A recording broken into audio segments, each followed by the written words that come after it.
warahmatullahi wabarakatuh. Waalaikumsalam warahmatullahi wabarakatuh. Gimana kabarnya Bu Ria? Alhamdulillah Bu Lili, sore ini saya sehat. Alhamdulillah. Saya ikut senang. Saya ingin berbincang-bincang atau ngobrol dengan Bu Ria. Kayaknya ada sesuatu yang ingin dibicarakan. Kira-kira apa ya Bu yang ingin dibicarakan? Iya nih Bu Lili, saya lagi butuh bantuan coach.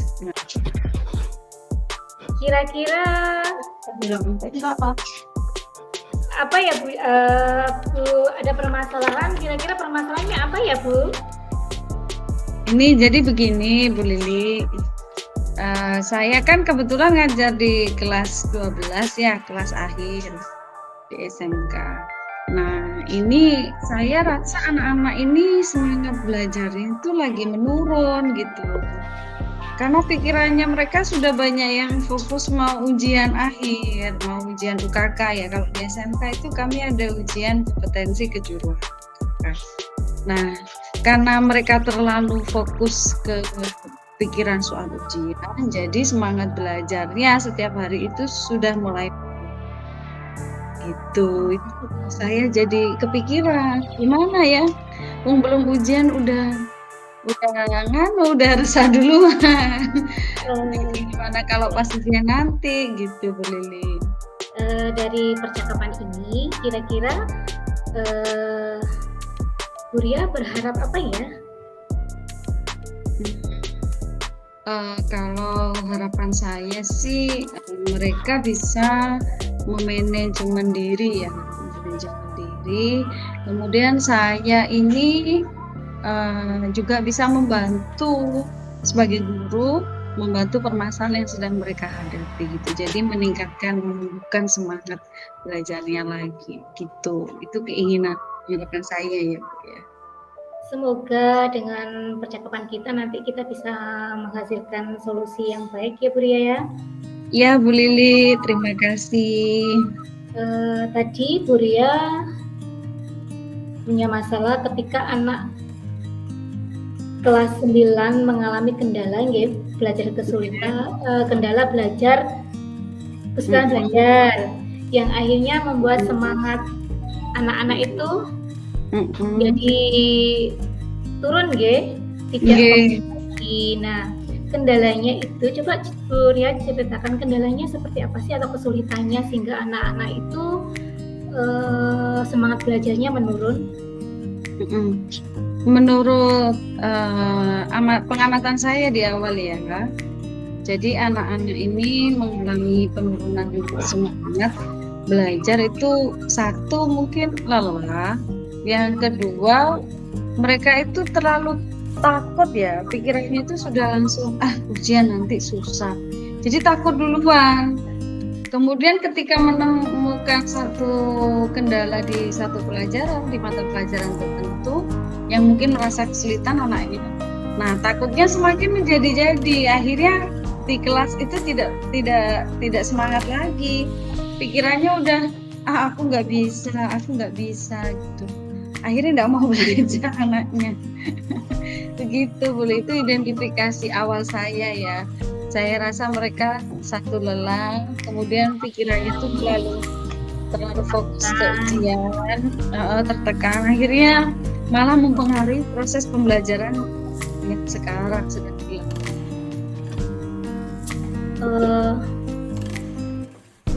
Kemudian kalau anak-anak belajarnya menurun, tadi ada berapa faktor ya? Malas itu, kemudian ketakutan dalam menghadapi ujian. Nah, ya ujian akhir. Ya, kira-kira Bu Ria itu strategi apa yang akan Bu Ria lakukan agar anak-anak itu semangat dalam belajarnya atau fokus dalam menghadapi ujian? Kalau rencana saya sih Bu, saya pengen melakukan pendekatan dulu kepada anak-anak yang semangat belajarnya menurun. Kemudian saya akan bertanyakan kendala belajar mereka apa, Nah, untuk yang sudah penurunan dari nilai, mungkin saya akan menggabungkan jadi satu grup, kemudian melakukan tambahan bimbingan gitu. Jadi biar ada peningkatan eh, peningkatan pengetahuan, peningkatan keahlian. Itu rencana saya sih, Bu.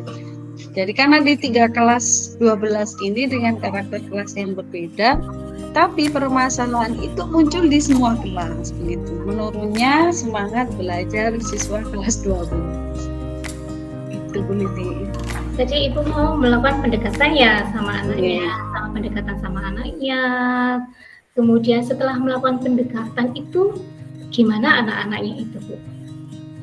Kalau kemarin sempat beberapa kali itu sudah saya tanyakan, yaitu pikiran mereka itu terlalu fokus sama ujian akhir. Jadi fokusnya itu ke hal yang belum terjadi, padahal itu kan nanti pasti akan dilewati, tapi harus disiapkan dulu dong sekarang bagaimana kompetensinya untuk menghadapi UKK itu, ujian kompetensi kejuruan. Nah memang UKK itu kan kalau di SMK ujian praktek akhir ya Bu. Iya. Itu goalnya memang. Selain kalau dulu ada ujian nasional, kalau sekarang sudah tidak ada di SMK, tetap UKK itu goal yang paling akhir untuk anak. Tadi Bu Ria mau tambahan belajar ya. Itu tambahan belajar itu di luar jam pelajaran atau memakai dengan jam pelajaran sekolah? Kalau tambahan rencananya saya mau pakai di luar jam pelajaran. Cuman kendalanya, nah ini di luar jam pelajaran itu jamnya pulang itu sudah 3:30 begitu. Jadi saya mau masukkan yang pagi mungkin bisa bergilir. Akhirnya nanti cuman 1 minggu itu mungkin 1 kali ketemuan dengan durasi yang singkat. Itu rencana di awal sih untuk persiapan tambahan. Selain rencana itu, selain rencana mau bimbingan pagi, mungkin Bu Ria punya rencana lain atau strategi yang lain? Kalau strategi, jadi ini pendekatan sudah beberapa ya Bu ya. Kemudian kelompokkan masih proses. Kemudian memperbaiki pembelajaran saya mungkin Bu ya, kayaknya ya. Mungkin dia sepaneng capek gitu ya kan praktek terus. Mungkin saya punya ide untuk pembelajaran saya lebih menyenangkan dengan menggunakan ide-ide mereka. Biasanya anak-anak itu punya ide seru-seru gitu. Entah itu dengan ice breaking, entah itu dengan map plan. Jadi mereka bermain map itu bersama-sama untuk mencapai satu tujuan. Mungkin itu sih Bu. Bagus sekali Bu idenya, sana mengapresiasi. Kemudian mau bimbing, pasti kan kalau dalam bimbingan itu kita perlu bersosialisasi ke wali murid. Wali murid agar wali murid tahu. Terkadang anak kan sekarang itu ngomongnya bimbingan tapi tidak. Bu Ria sudah melakukan seperti itu, sosialisasi ke wali murid. Kalau ke wali murid yang baru saya lakukan itu hanya konfirmasi pembelajaran. Jadi sistemnya itu wali mengetahui nilai akhir, misalkan ada ulangan atau apa. Nah itu kemarin ini yang hari terakhir ini saya begitukan. Jadi ketika ulangan saya sudah koreksi kompetensinya dapat nilai berapa. Itu mereka saya suruh minta persetujuan, pengetahuan, tanda tangan orang tua yang ada di rumah. Itu kalau untuk tambahan yang mungkin saya kelompokkan sendiri di jam pelajaran saya, kemudian nanti tambahannya di luar jam pelajaran sekolah, itu masih belum saya sampaikan. Begitu. Ya mungkin nanti akan disampaikan biar pulangnya ketika mungkin agak sore, orang tuanya tidak terganggu ya Bu ya. Kayaknya kalau pulang 3:30 terus saya tambah setengah jam, jadi mereka pulangnya jam 4 kan lumayan. Mungkin khawatir ya Bapak Ibunya kalau telat pulang. Iya Bu. Memang perlu sosialisasi dengan orang tua, kemudian strateginya Bu Ria cukup bagus. Kemudian bagaimana menjaga komitmen itu tetap tetap terjalankan, tetap jalan itu bagaimana Bu ya? Menjalankan komitmen strateginya Bu Ria tadi.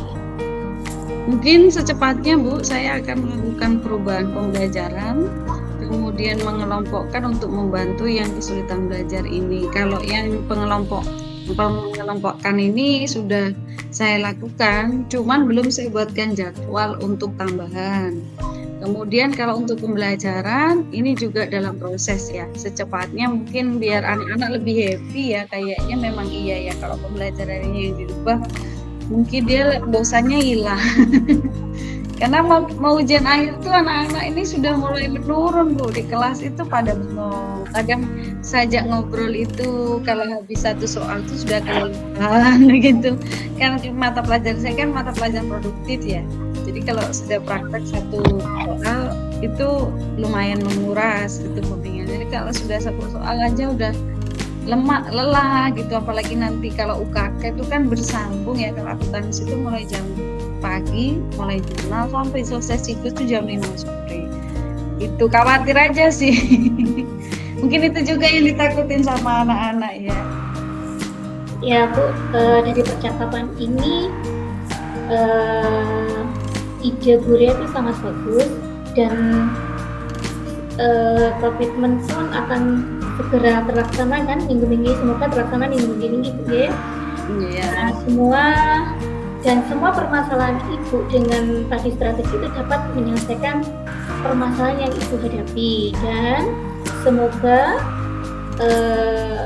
apa yang Ibu harapkan untuk anak-anak bisa terwujud.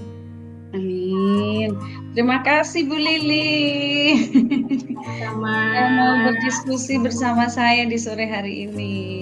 Terima kasih sarannya. Semoga lancar ya Bu ke depannya. Amin. Mudah-mudahan anak saya tetap bahagia ya menghadapi ujian. Amin. Ujian UKK. Amin. Bu, mari. Assalamualaikum warahmatullahi wabarakatuh. Waalaikumsalam warahmatullahi wabarakatuh.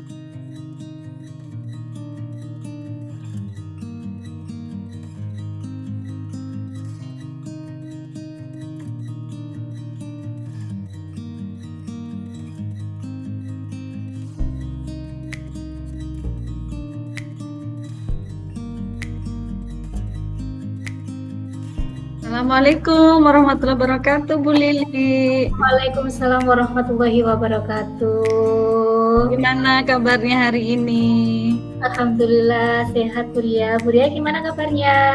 Alhamdulillah saya sehat. Tadi Bu Lili sempat WA ya? Iya Bu. Ngirim pesan pengen ngobrol begitu. Iya. Nah kira-kira ada bahasan apa nih yang lagi seru, yang lagi dirasain sama Bu Lili nih? Lagi banyak pikir ini ya? Iya Bu. Iya Bu, saya WA jenengan karena memang ada sedikit masalah Ibu. Nah, namun mau bingung mau jalan kemana, takutnya Bu Ria mengganggu waktunya, takut apa. Tapi karena saya kalau nggak ngomong nggak selesai nanti ini saya permasalahannya ini loh Bu. Permasalahan itu ada peserta didik. Saya terus senangannya itu keluar kelas dan keliling di kelas-kelas, terutama di kelas 3. Nah, sering keliling entah itu jam pertama, jam kedua, saya jarang masuk kelas Bu. Keliling, sedangkan anak peserta didik saya itu masih kelas bawah, kelas 7, tapi kelilingnya di kelas-kelas itu di kelas 9. Berarti si anak ini masih kelas 7 Bu Lili. Iya. Dan dia suka keluar kelas, keliling tempat kakak-kakaknya. Iya. Seru sekali sepertinya ya. Baik, kita bahas ya Bu. Yuk. Iya. Kira-kira menurut Bu Lili si anak kelas 7 ini ngapain? Keliling-keliling, apa dia jualan ya? Dia keliling-keliling gitu. Iya, Bu. Kakak kelas lagi. Kira-kira kepengamatan Bu Lili dia ngapain ya? Kalau saya amati sih ya Bu, yang kelas itu saya amati berapa hari sering keluar ya Mm-mm. ke kelas, apalagi keliling ke kelas 9. Ke kelas 9 ternyata memang kebanyakan temannya di kelas 9. Dia sering berteman dengan kelas 9 daripada kelas teman sekelasnya di kelas 7. Oh, dia suka main karena temennya di situ. Itu teman rumah atau teman gimana, Bu? Kok dia bisa berteman dengan yang ada kakak tingkatnya gitu ya? Heeh. Ya, ada tetangganya juga di situ, kakak kelasnya juga akhirnya dengan teman tetangganya itu akhirnya dia kenal gitu sama kakak kelasnya itu. Akhirnya ya sering main dengan anak kelas kakak kelasnya daripada temannya sendiri, Bu. Dia Begitu. kelas sendiri ya, jam pagi dia keliling dulu, terkadang nggak masuk kelas, kadang terlambat sampai 25 menit atau 30 menit. Oh, seru sekali. Iya, kadang jam pelajaran jam pertama gitu, nanti jam kedua nggak ikut sama sekali kemana sama keliling kelas-kelas 3 itu. Dia itu ke kelas 3 itu pernah Ibu tahu nggak? Dia ngapain di sana? Maksudnya hanya ketemu teman, hanya say hi gitu. Kan yang pastinya kelas 3-nya kelas 7 ya, Bu. Kelas 9 ya. Kelas 9 otomatis ada gurunya, pelajaran gitu. Si adik itu mau ngapain gitu? Bu Lili pernah tanya nggak? Saya tanya, kamu itu kok ngapain sih ke keliling? Ya ada, Bu, saya ini aku pengen jalan-jalan. Tuh, Bu, jawabnya, pengen jalan-jalan. Nah, kalau pengen jalan-jalan ya nanti. Enggak, Bu, pokoknya saya pengen jalan-jalan aja. Saking itu, Bu, gitu. Bu ya. Selain jalan-jalan, main, ketemu teman, kalau dari pengamatan Bu Lili nih sebagai gurunya, kira-kira faktornya si adik ini jalan-jalan keliling ke kakak-kakak itu, apakah itu, Bu? Ada faktor lain nggak? Si adik ini kok suka banget ya keluar ya? Mungkin ya, Bu, menurut pengamatan saya mungkin ada beberapa faktor. Satu faktor mungkin faktor malas, yang kedua faktor dia anaknya suka jalan-jalan, misalkan ada pelajaran mungkin jalan-jalan. Yang ketiga mungkin faktor apakah dalam pembelajaran itu dia tidak nyaman atau tidak menyenangkan bagi dia, akhirnya jalan-jalan. Itu yang menurut saya, yang saya amati dari pengamatan saya, Bu. Begitu. Itu dia jalannya hanya di pelajarannya Bu Lili atau di semua mata pelajaran begitu, Bu Lili? Saya amati setiap saya amati tidak di pelajaran saya saja, Bu, tapi di semua pelajaran. Apa jangan-jangan ya, Bu, bawaan? Murid, Bu. Ya, soalnya betul, mungkin bawaan, soalnya badannya besar, Ibu. Besar dulu, bongsor lah. Terus adik nggak mau diem ya? Iya. Tapi gitu, Bu, kalau misalkan ditanya apa, dia nggak pernah marah, nggak pernah membantah. Oh, jadi dia itu melakukan itu dengan bahagia ya, nggak merasa ada perasaan bersalah gitu, Bu Lili? Ya itu, Bu. Kalau ditanya juga tidak marah, juga enggak apa. Ini kenapa sih anak kok sering keluar? Saya kok bagaimana ya biar anak ini bisa gitu loh, bisa diam, bisa enggak keluar gitu. Kira-kira nih, sepengamatan Bu Lili di sana, apa ya sebagai gurunya langkah yang bisa kita lakukan gitu, peluang yang bisa kita lakukan untuk membantu si adik ini biar nggak mengganggu kelas yang lain? Menurut saya langkah yang saya lakukan mungkin yang pertama saya melakukan pendekatan dengan anaknya, ngobrol dari hati ke hati, saya ngobrol dari ke hati, jangan anggap sebagai guru atau sebagai polisi, tapi anggap sebagai teman. Juga mungkin saya juga kerjasama dengan wali kelasnya, kerjasama dengan guru BK, kemudian juga tidak salah pentingnya juga berpendekatan atau berkomunikasi dengan wali muridnya, orang tuanya. Karena menurut saya dan pendekatan wali kelas, BK dan juga wali murid itu sangat diperlukan. Dan juga saya juga introspeksi diri, kenapa ya kok keluar, apakah pembelajaran saya justru tidak menyala atau bagaimana. Begitu. Kira-kira bisa dicontohkan tidak Ibu contoh kerjasama yang akan Bu Lili lakukan tadi dengan guru BK, dengan wali kelas? Itu kira-kira contoh kerjasama kolaborasi seperti apa ya Bu untuk si adik ini? Di kolaborasinya dan kerjasama saya akan menanyakan ke wali kelasnya kenapa ini, mungkin karena wali kelasnya kan yang lebih tahu juga, mungkin juga saya tanya anak ini bagaimana, latar belakangnya bagaimana.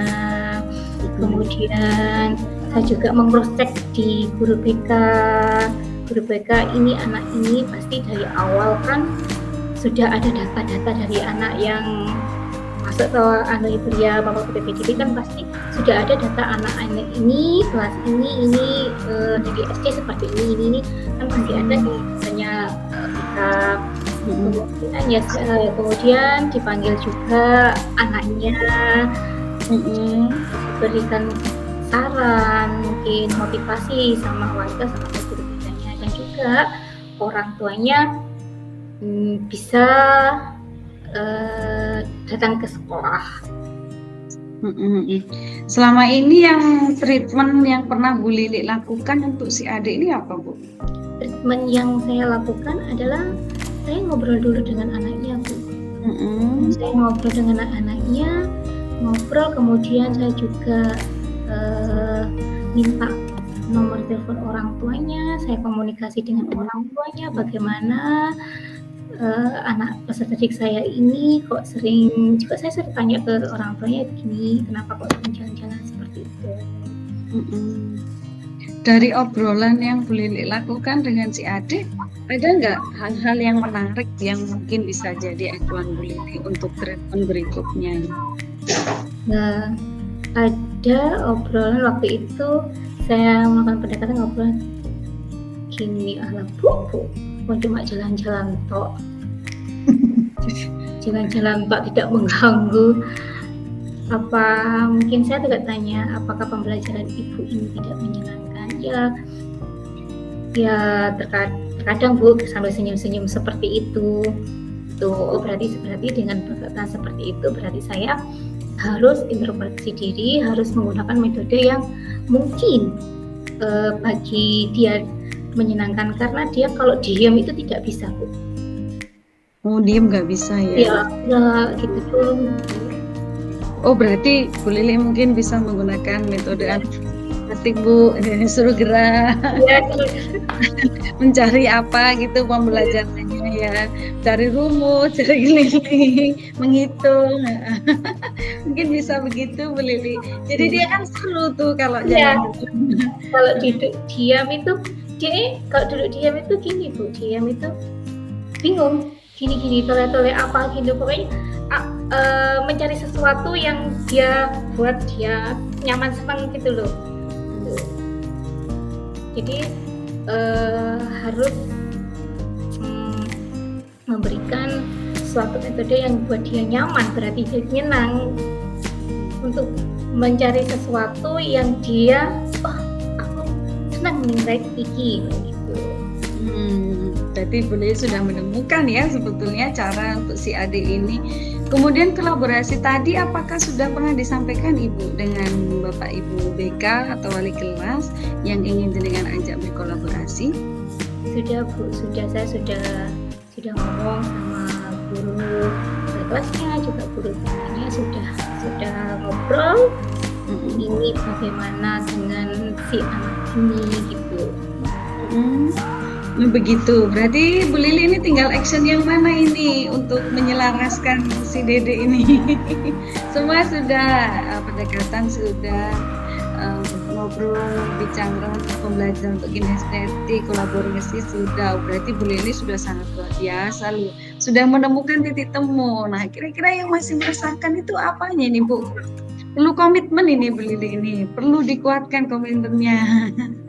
Gimana menurut Bu Lili? Mungkin ya benar, mungkin komitmennya harus sering komunikasi ya Bu dengan si anak itu, harus sering bertanya kabarnya, misalkan jam saya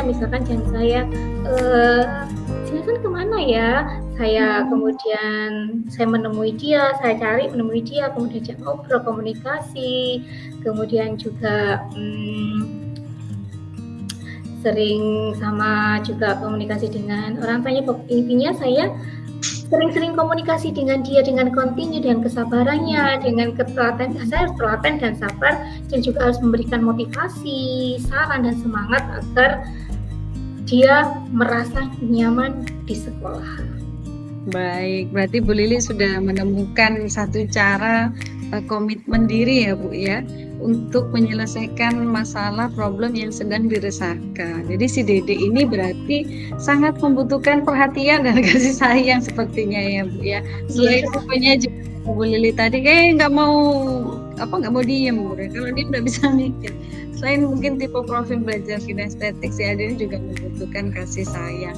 Nah, luar biasa Bu Lili, semangat untuk menjalankan komitmen, menjalin komunikasi dengan adik yang penuh gerak tadi ini ya, yang masih kelas 7, dan mudah-mudahan Bu Lili juga bisa mengcover semua siswa yang ada di kelas, selain hanya memperhatikan satu siswa yang berlebih ini ya, menurut saya kategori lebih membutuhkan perhatian.